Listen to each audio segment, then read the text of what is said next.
Jadi di luar areal villa. Di situ teriak sampai ke dalam tuh kedengeran. Dia teriak, wah gitu kan. Dia pingsan kan. Digotong ke kamar. Nah si kuntilanak ini itu ngikutin. Truk baru naruh badan begini langsung diketok-ketok. Pak Zikri gitu kan. Bangun kan. Si siswa saya ini ngelihat jelas mukanya si kuntilanak itu. Jadi memang si Kunti ini masih ada di situ, di kamarnya dia. Jadi itu yang pas habis saya sembuhin itu, si Kuntinya tuh naik di pundak saya. Merinding tuh saya tuh.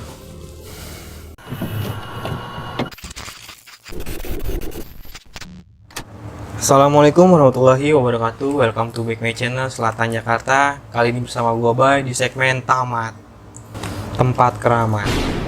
Apa kabar kalian semua? Semoga sehat selalu ya. Semoga tetap dalam lindungan Allah Subhanahu wa taala. Dan semoga apa-apa yang kalian inginkan terkabulkan dan tercapaikan. Amin. Oke. Kali ini gue lagi bertamu di tempatnya RUU Ensing. Ya, gue lagi nih kedatangan sama narasumber gue nih yang emang ceritanya epic banget, menarik banget, dan dia juga punya banyak cerita tentang mistis, horor, ataupun tempat-tempat keramat dimanapun berada. Aja, langsung aja nih kita sapa Bang Jikri. Ayo, gimana Bang Jikri? Sehat? Alhamdulillah. Sehat semua. Gimana nih channel? Lancar? Alhamdulillah Bang ya, lancar. Boleh Bang dipromosin lagi channelnya Bang? Oke, terima kasih banyak buat Selatan Jakarta Channel. Oke Bang.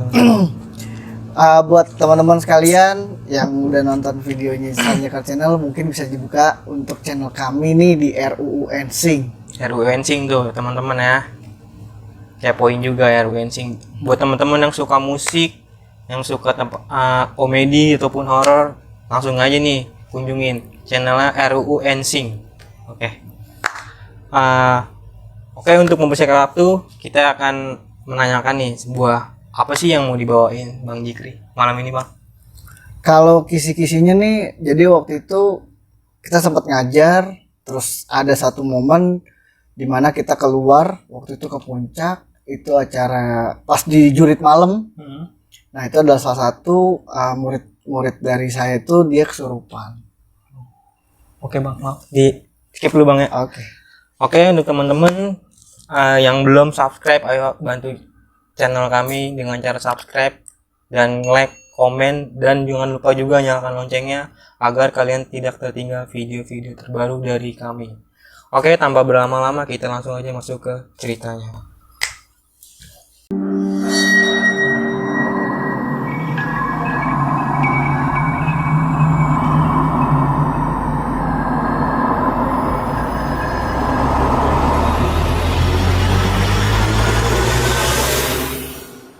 Oke, jadi waktu itu tahunnya sih tahun 2010.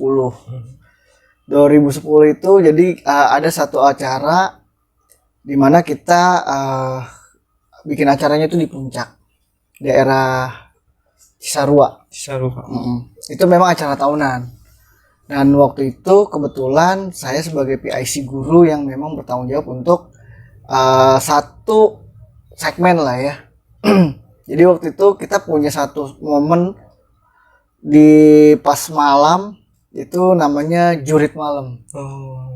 Sorry Bang, itu acara apa sih? Kayak study tour atau apa? Acaranya sih bukan study tour. Kalau dibilang acaranya sih sebetulnya bimbingan sih ya.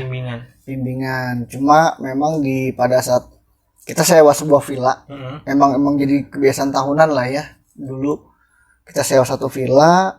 Jadi mengisi liburan sekolah, itu kita di sana ada sebuah bimbingan yang kurang lebihnya kita nginep di villa itu sekitar 5 hari. Lama juga ya? Lama. Nah kebetulan waktu itu ada satu segmen kita namanya itu jurit malam. Jurit malam itu kalau orang kenalnya ada jurit malam atau jundi malam, atau kalau jurit malam kan jalan-jalan malam hari itu. Atau lebih terkenalnya pos to pos lah. Pos to pos, dari satu pos ke pos yang lain. Dan itu kita pakai hampir bukan cuman villa yang kita sewa. Jadi villa itu memang kita sewa gede lah ya. Cukup luas, areal mungkin ada sekitar 2 hektar kali ya. Gede juga. Gede villanya. Jadi satu villa itu memang kita sewa di villa itu juga udah cukup besar, tapi kita juga pakai lahan di luar villa. Contohnya misalkan kayak di lahan persawahan warga. Oh, berarti posisi villa itu di perkampungan ya, bukan kayak kan ada tuh kayak di komplek itu. Bukan perkampungan. Jadi memang agak di dalam lah. Dekat areal persawahan. Oke. Nah, jadi jadi kita ada acaranya tuh namanya jurit malam. Nah, sebetulnya sih bukan pada saat jurit malam. Memang kalau dari waktu saya masih sekolah pun kan memang saya ngajar di sekolah yang dulu saya sekolah gitu lah. Di sebuah SMA yang memang dulu saya sekolah di sana. Saya ngajar di sebuah SMA tahun 2010 waktu itu. Jadi waktu semasa saya jadi siswa juga, memang saya juga ikut acara itu. Nah, memang pada saat acara jurit malam dari tiap tahun yang saya pernah ikutin itu pasti kita ada bukan sebuah penampakan malah ya. Memang karena acaranya tengah malam kan. Iya. Itu pasti ada aja lah yang senior lah yang ngerjain pasti bang. Iya. Selain mereka ngerjain, yang asli pun kadang ikutan juga. Pasti bang. Gitu kan. Kadang ada aja lah ya, makhluk yang iseng. Betul. Nah, cuman pada saat yang menariknya itu pada saat sayanya pas waktu itu udah jadi guru lah waktu itu.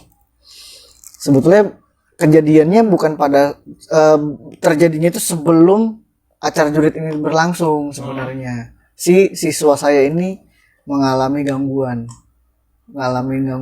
oleh makhluk halus lah ya bisa dibilangnya. Jadi kita acara mulai jurit malam itu kita start jam 11 malam. Jam 11 malam, pos to pos, saya juga udah bagi beberapa PIC karena saya bertanggung jawab kan. Jadi saya ngontrol semuanya nih. Saya nggak ikut di dalam satu pos tersebut, tapi saya ngontrol berjalannya jurit malam itu. Nah, pada saat berjalan itu memang saya juga udah mulai agak ada ngerasa yang apa ya, hawanya agak beda. Hawanya bedanya kalau yang biasanya kan ya dia nampak karena memang ada di situ gitu kan ya. Itu udah yang biasa lah menurut saya ya. Cuman pada saat itu saya ngerasanya kok nih kayak ada yang di luar ini ada yang ikut gitu. Ada yang ikut. Cuman ya saya makanya mau mastiin lagi supaya acara ini nggak ada yang ganggu lah ya. Sampai suatu ketika di jam 2 pagi itu kedengar teriakan dari siswa. Dan kebetulan waktu itu siswanya perempuan kan. Posisinya waktu itu ada di areal persawahan. Jadi di luar areal villa. Di situ teriak sampai ke dalam tuh kedengeran dia teriak. Wah, gitu kan. Itu lagi berjalan tuh bang jurit malam itu. Lagi berjalan. Dia teriak kan. Sampai ya mereka manggil saya kan waktu itu kan. Pak, tolong Pak. Si A kesurupan gitu kan. Karena dia menjerit sekeras-kerasnya gitu, dia teriak. Nah, pada saat saya mau menuju ke lokasi pun memang dia di beberapa titik ada yang kalau saya mungkin bisa ngelihat gitu kan. Ada lah di beberapa titik yang mereka nggak ganggu lah ya. Munculin, tapi saya nggak tahu yang lain lihat atau enggak gitu. Cuma saya ngelihat, apa pikir saya kan apa mereka yang ganggu atau gimana. Tapi kan ya memang mereka adanya di situ. Sampai akhirnya saya ke tempat tersebut ngelihat kondisinya waktu itu siswa saya ini udah pingsan. Si cewek ini pingsan? Iya, pingsan. Ya udah, saya langsung inisiatif, saya minta bawa ke kamarnya. Udah digotong ke kamarnya gitu kan. Gotong tuh akhirnya ke kamarnya. Nah, pada saat digotong ke kamarnya itulah yang baru saya nemuin yang gangguin ini. Karena kan kalau waktu yang tadi saya bilang waktu pas keluar itu kan banyak, cuman saya nggak tahu siapa yang godain gitu ya, tanda kutip. Pada saat dibawa itulah baru saya ngeh gitu. Oh, yang gangguin makhluk yang ini nih. Karena dia ngikutin. Gitu. Akhirnya pada saat karena kondisinya memang udah pingsan waktu itu dibawalah ke kamarnya nih. Dibawa ke kamarnya. Nah, di situ si perempuan yang ngikutin ini, jadi yang ngikutin juga perempuan. Sosoknya perempuan juga. Ya kalau biasa kita kenalnya kuntilanak lah. Iya. Gitu. Sosoknya kuntilanak. dia ngikutin sampai dengan ke kamarnya siswa saya ini. Di situ dia belum masuk, kondisinya dia belum masuk ke dalam si siswa saya nih. Masih kayak Dia kebentur cuma lah ya. dia cuma ngikutin. Cuma memang kalau feeling saya sih waktu itu, feeling saya dia kaget teriak itu karena Ngelihat. iya ngelihat, Shock lah ya. dia shock, kaget segala macam. Nah itu makanya kalau saya pas ngelihatnya, oh belum sampai dengan kesurupan gitu. Udah dimasukin ke dalam kamar itu. Habis itu saya lihat dia berdiri di pojokan si kuntilanak ini. Oh jadi kuntilanaknya yang berdiri. Dia ikut kan digotong tuh. Si siswanya belum sadar. Siswanya masih pingsan nih. Masih pingsan. Belum sadar. Dia pingsan kan. Digotong ke kamar. Nah si kuntilanak ini itu ngikutin. Lu ngeliat tuh Bang Jules? Iya. Dia ngikutin sambil terbang lah ya. Tapi bukan dari belakang, dia lompat ke pohon misalkan. Terus giliran udah agak mau masuk lagi, dia pindah lagi ke pohon yang terdekat gitu. Sampai akhirnya pas udah di dalam kamar, barulah dia stay di dalam kamar situ. Kayak nunggu kita pulang, nunggu kita keluar. Atau nunggu siswa saya ini sendirian. Oh gitu. Gitu. Akhirnya di situ karena ya kadang kan gini, makhluk yang kayak begitu ketika kita bisa ngelihat dia dia juga ngerasa dia tahu. Oh si ini bisa ngelihat karena dia berasa juga gitu. Ada interaksi lah ya. Jadi waktu itu dia sempat agak muka marah lah ke saya. Si sosoknya itu. Iya si kuntilanak ini tuh ngelihat ke arah saya tuh kayak marah gitu. Karena ya nggak tahu lah ya apa dia pada saat mau jahilin siswa saya atau gimana, karena saya juga ngelihat dia atau terganggu sama kedatangan juga ya Bang ya. Gitulah. Akhirnya di situ karena posisinya siswa saya ini pingsan, nggak sadarkan diri kan. Jadi ya saya masih belum bisa ngobatin secara keseluruhan lah ya. Jadi waktu itu saya cuman pagerin lah bahasanya. Pagerin supaya jangan sampai nih nanti siswa saya ini kesurupan gitu. Selepas saya tinggal di sini, karena kan saya nggak harus kontrol yang masih berjalan kan. Siswa jadi yang ikut itu kurang lebih ada 100. Wow, banyak juga. Udah 100 orang. Jadi ya mau nggak mau kan kita harus kontrol yang lain juga. Benar. Saya agak worry-nya itu sama yang lain juga nih, kalau satu ada yang bisa begini takutnya bisa ngerembet. Iya, takutnya kemana-mana lah ya. Makanya karena dia juga pingsan, ya udah saya cuma minta diambilin segelas air putih. Jadi pada saat malam itu saya pagerin, minimal nggak sampai kesurupan lah gitu. Cuman ngejaganya sih di situ. Karena dia nggak sadar. Kecuali dia udah sadar barulah saya bisa benar-benar full bersihin. Tapi memang di tahun 2010 itu ya saya pribadi pun ya sampai sekarang sih ya sebetulnya masih belum boleh sih untuk bahasanya ngobatin. Itu udah ada ultimatumnya tuh. Gitu. Bisa orangnya sembuh, tapi orangnya sembuh kitanya yang sakit. Iya, biasa sih gitu ya. Gitu, karena ya masih belum tahapnya sampai ke sana. Tapi kan karena daruratnya itu karena ini gangguannya udah yang menurut saya tuh udah keterlaluan karena sampai diikutin. Lagi pula emang udah tanggung jawab juga Bang di situ posisinya. Posisinya kita bertanggung jawab atas kelancaran acara itu. Nanti yang ada kalau ini anak kenapa-napa pas pulang orang tuanya kan. Iya, yang bikin pasti, malah jadi kapok juga kan. Iya, komplain ke sekolah udah pasti. Karena kan saya sebagai guru yang bertanggung jawab pada saat itu kan. Akhirnya ya udah saya cuman pagerin. Udah selesai pagerin, saya bilang tolong 2 orang tunggu di sini jangan keluar. Saya minta dijagain.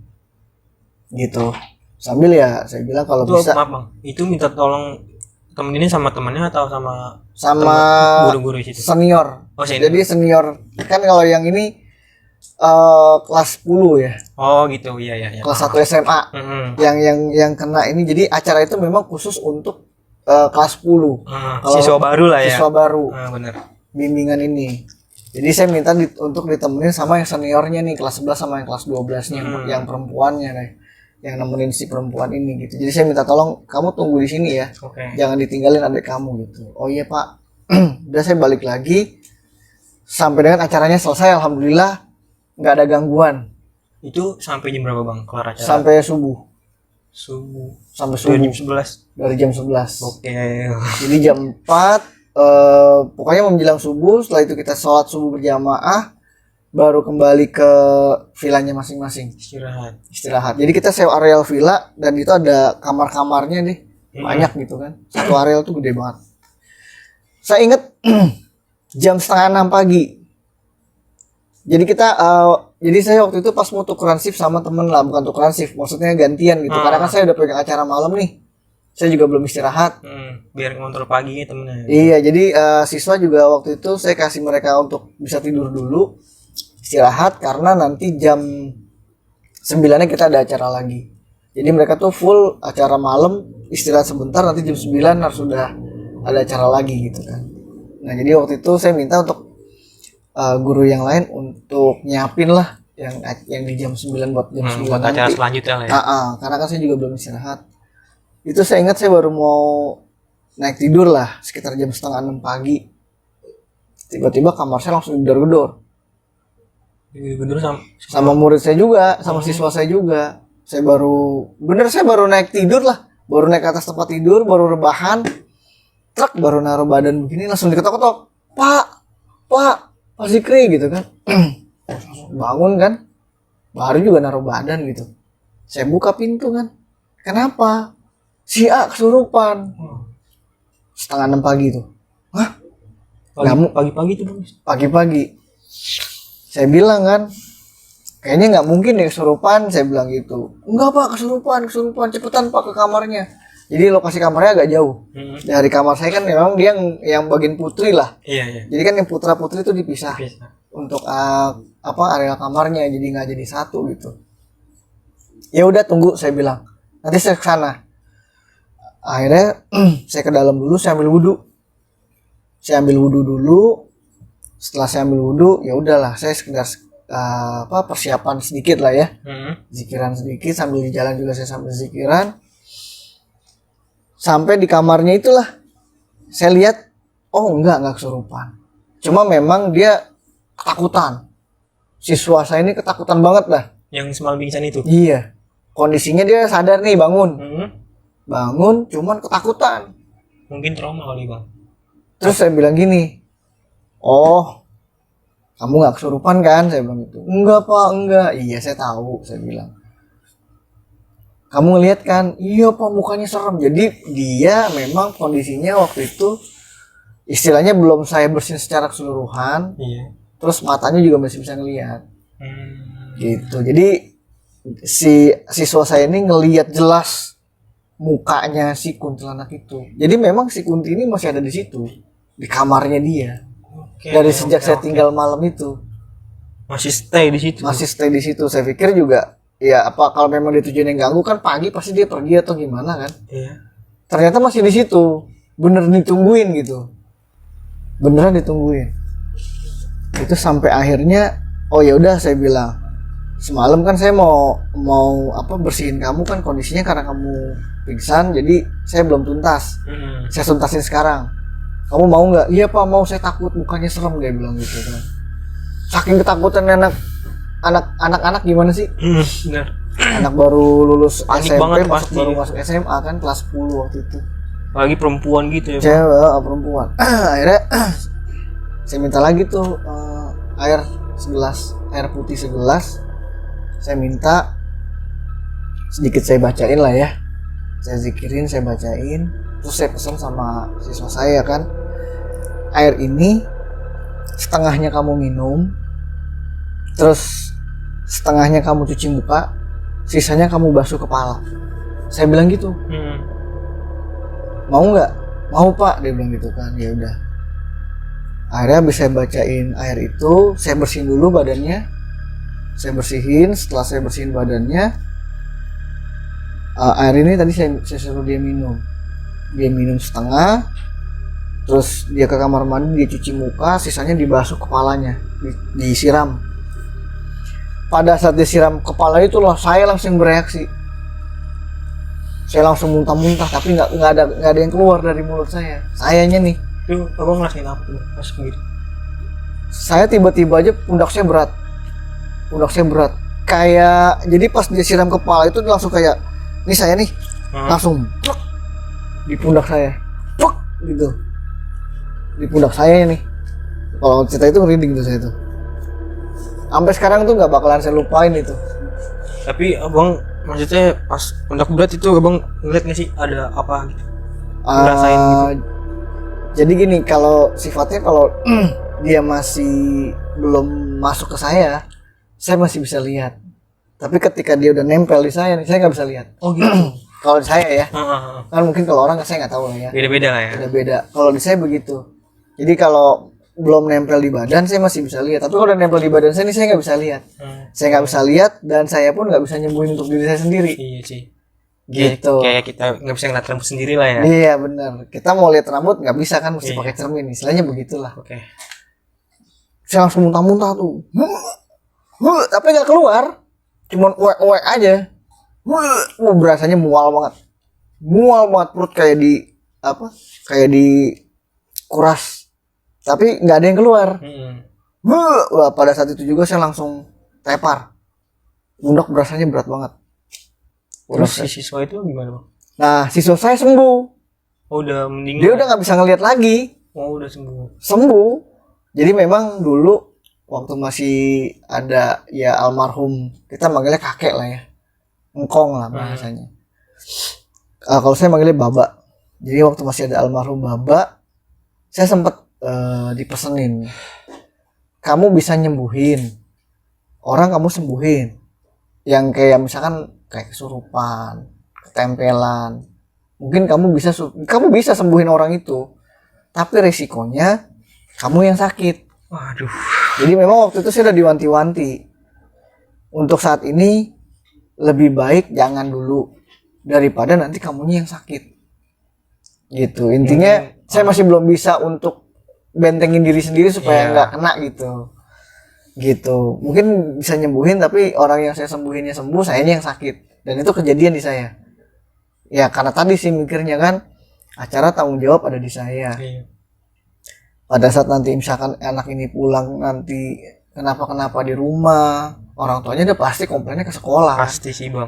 Dan kita sebagai guru penanggung jawabnya pasti akan ditegur, dan kemungkinan fatalnya acara yang memang biasa rutin tiap tahun kita lakukan mungkin nanti dari sekolah bisa jadi gara-gara itu. Betul. Jadi jangan lagi takutnya kan. Iya, makanya waktu itu ya udahlah, saya ngambil resiko. Ternyata apa? Saya baru dapat ceritanya. Sebetulnya anak ini bahasanya apa ya? Si makhluknya, si kuntilanak ini ganggu siswa saya itu bukan pada saat jurit malam.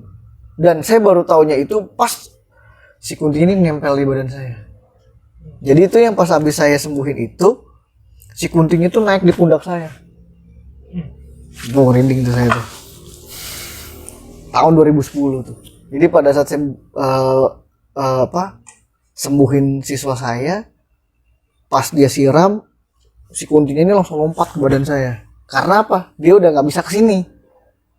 Gitu. Mungkin sosoknya nggak senang mungkin bang. Iya, dia nggak senang sama saya kan memang dari awal. Dari pas malam kan. Saya bilang tadi kan, dia pas saya datang tuh tatapannya agak udah beda kan ke saya. Naik di pundak saya nih. Bruk. Ternyata memang dia ada di pundak saya, cuman saya nggak bisa lihat. Nah pas dia di sini inilah baru saya bisa kayak apa ya, kayak saya dikasih lihat nge-flashback kejadian pertama kali dia diikutin. Ternyata bukan pada saat jurit malam. Jurit malam itu kan tanggung jawab saya nih. Ternyata pada saat dia lagi mau naik ke air terjun. Oh sebelumnya itu ke air terjun. Jadi dulu. pagi itu kita ke air terjun. Oke. Nah cuma pada saat ke air terjun, saya posisinya tuh di belakang. Ngawal paling belakang. Jadi ada guru yang di depan lah ya, bahasanya yang mandu. Nah saya tuh di belakang, di paling belakang, cuman jagain yang ketinggalan atau apa gitu kan, saya nungguin. Walaupun sampai juga sih ke air terjunnya gitu. Sorry bang, itu ya terjunnya terjun mana ya? Curug 7. Air terjun Curug 7. Terkenal juga sih Cisarua. Iya benar-benar. Nah jadi ternyata tuh siswa saya tuh diganggu pada saat perjalanan ke Curug Tujuh. Saya ngeliat bener jelas si siswa saya itu dia berhenti, dia duduk, dia minum, terus bengong. Nah pada saat itulah si Kunti ini ngikutin. Udah sebetulnya udah istirahat itu di bengong itu. Iya. Si Kuntinya mulai dekat dia gitu. Itu udah mulai dekat tuh. Itu posisinya sore apa malam? Sore. Oh, sorry. Pagi. Oh pagi. Kita ke Curug itu pagi. Pagi. Jam 9-an lah. Mulai start jam kita prepare jam 8, setengah 9, habis makan. Iya jam 9 betul. Dia berhenti itu kira-kira sekitar jam setengah 10, jam 10-an lah. Sekitar itu. Nah pada saat itu tuh si Kuntinya tuh udah nempelin dia nih. Diikutin lah bahasanya. Cuman mungkin si siswa saya ini masih belum sadar. Atau mungkin gak ada yang lihat. Termasuk saya juga karena saya nggak mantau kan. Jadi saya nggak tahu gitu. Mungkin karena siswa ini capek juga kali ya. Bisa jadi itu dia bengong nggak ada pikiran. Si Kunti ini senang gitu. Betul kan, kadang-kadang kan makhluk begitu kan senang kan, makanya kan kita nggak boleh bengong, nggak boleh pikiran kosong ya itu. Benar banget. Diikutin pas di situ. Saya tahunya juga pas si Kunti ini di pundak saya. Jadi kayak saya dikasih lihat gambaran lah awal dia ngikutin di situ. Gitu. Udah tuh pokoknya setelah kejadian itu sayanya tepar, pundak saya berat, sampai dengan acara kita pulang ya, itu badan saya panas, anget lah ya pokoknya badan saya. Cuman yang stabil lah ya, masih udah nggak stabil setelah itu ya. Iya, kondisi saya udah nggak yang fit kayak sebelumnya gitu. Kelihatan karena mereka pada bilang, Pak, kok mukanya pucat sih gitu. Muka saya kelihatannya pucat gitu. Ya, saya sih ngeliatnya biasa aja, cuman kan orang yang ngeliat beda ya. Iya. Memang yang saya rasain tuh pundak saya cuma berat yang saya berasa. Kondisinya waktu itu saya masih jadi saya udah ngajar tapi sambil kuliah, udah semester akhir, masih ngampus lah bahasanya kan. Akhirnya pas pulang kalau nggak salah hari Minggu kita pulang, badan saya nggak enak tuh. Sampai di rumah pun badan saya masih nggak enak. Saya tidurin pun saya pikir gini, paling capean gitu ya, paling kecapean. Cuman rasa sih memang beda. Saya rasanya beda. Ini saya ketempelan gitu. Sampai akhirnya hari Senin itu saya ke kampus. Dan yang bikin hebohnya itu adalah teman saya yang lain di kampus. Kenapa tuh? Teman saya bilang ini, Astagfirullahaladzim, Zik, lu bawa siapa itu, serem banget, lu gendong-gendong. Itu teman saya yang ngomong. Jadi saya udah saking karena udah kecapean ya, gendong ini berat banget loh, saya udah saking capek berat itu, saya di ruangan BEM ya, itu saya kayak orang pingsan. Nyampe di BEM langsung pluk, jatuh tiduran. Saya cuma bilang gue capek. Nah itu setelah itu teman saya ngeliat, Zik, lu bawa siapa itu? Buset, serem banget lu gendong-gendong gitu.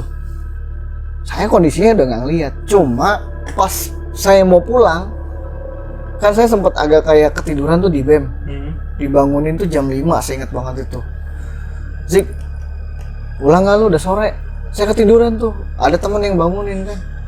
Jam berapa ini? Jam 5 lu nggak pulang? Wah gila, udah jam 5. Jadi tuh saya ketiduran di situ tuh dari jam 4 habis sholat asar. Sejam lah saya ada ketiduran. Nah pas saya keluar dari BEM itu kan, BEM keluar belok kanan, terus belok kanan lagi tuh kalau mau keluar dari fakultas saya kan. Nah abis belok kanan itulah di sini tuh kayak ada kaca, tapi sebelum tuh kaca mading fakultas. Itu yang saya nengok ngeliat ke kaca, dan saya lihat baru di situ saya gendong dia, baru ngeliat itu dari setelah dia nempel.